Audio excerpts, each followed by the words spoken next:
తెలంగాణ రాజకీయాల్లో కవిత వాడివేడి episode continue అవుతుంది. దేవుడు లాంటి కేసీఆర్ చుట్టూ దెయ్యాలు చేరాయంటూ ఎయిర్పోర్ట్ లో కామెంట్ చేయడం దగ్గర నుంచి లిల్లీపుట్ వ్యాఖ్యల వరకు మాటల తూటాలు పేలుతూనే ఉన్నాయి. లేటెస్ట్ గా కవిత బీసీ దీక్షకు ముందు సాగిన ఇంట్రెస్టింగ్ ఎపిసోడ్ చూడండి.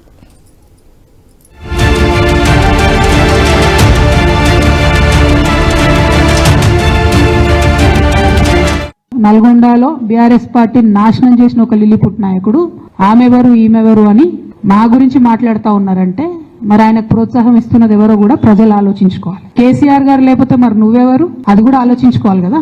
ఈ లిల్లీపుట్ నాయకుడు మాట్లాడంగానే ఇంకో చిన్న పిల్లగాడు నిన్నగాక మొన్న మా పార్టీలోకి వచ్చిన వాళ్ళు కూడా ఎటుపడతట్టు మాట్లాడు.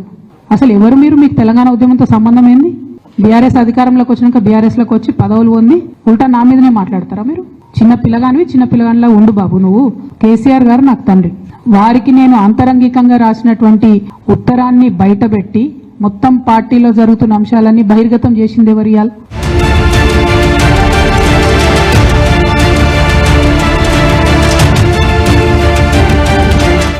విన్నారుగా కవిత ఏమన్నారో.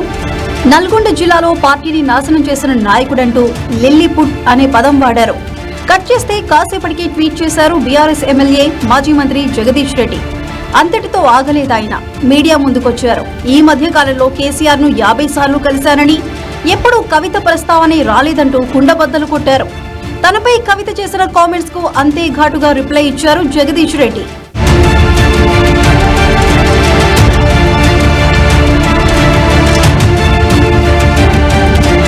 నేను అనుకుంటుంది ఏంటంటే, నా ఉద్యమ ప్రస్థానానికి సంబంధించి వారికి ఉన్న జ్ఞానం కానీ వారి జ్ఞానానికి నా జోహార్లు.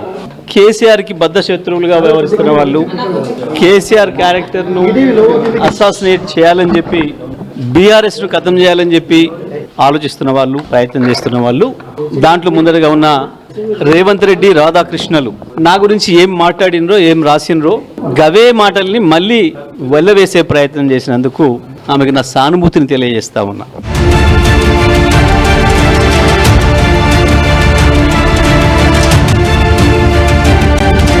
అసలు ఈ ఎపిసోడ్ తెరపైకి ఎందుకు వచ్చింది? ఇదో ఇంట్రెస్టింగ్ పాయింట్. బీసీలకు 42% రిజర్వేషన్ల కోసం సోమవారం నుంచి 72 గంటల దీక్షకు సిద్ధమయ్యారు కవిత. కాంగ్రెస్ బీజేపీలకు వ్యతిరేకంగా ఆమె పోరాటమని అంతా అనుకున్నారు. ఇంతలోనే బీఆర్ఎస్ నాయకులపై ఆమె హాట్ కామెంట్స్ చేశారు. లిల్లీపుట్ నాయకుడని జగదీష్ రెడ్డిని ఉతికారేయటమే కాదు, బీఆర్ఎస్ లోని ఓ ముఖ్య నాయకుడు తన జాగృతిలోకి కోవట్లను పంపించారని మండిపడ్డారు. ఆ లీడర్ టీంలో తమ మనుషులు సైతం ఉన్నారంటూ మరో బాంబ్ పేల్చారామె.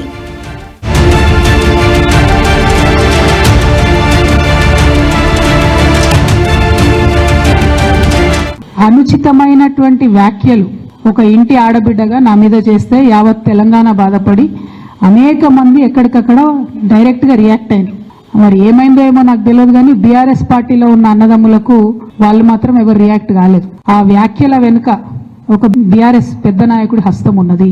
అందుకనే బీఆర్ఎస్ పార్టీ నాయకులు ఎవరు కూడా రియాక్ట్ కాలేదని చెప్పి నేను బలంగా నమ్ముతా ఉన్నాను. ఆ కుట్రలు చేసిన పెద్ద నాయకులు ఏమనుకుంటున్నారంటే, నా దగ్గర ఎవరో 10 మందిని పెట్టి నా దగ్గర జరిగే అంశాల సమాచారం ఎప్పటికప్పుడు తీసుకుంటున్నామని చావు తెలివితేటలు ప్రదర్శిస్తున్నారు. నా మీద వ్యాఖ్యలు చేయడానికి మీరు ఎవరిని ప్రోత్సహించారు? మీరు ఎంత కింద స్థాయికి దిగజారి ఒక ఆడబిడ్డ మీద అటువంటి వ్యాఖ్యలు చేయించారు? ఇవన్నీ కూడా నేను చూస్తున్నా, గమనిస్తున్నా.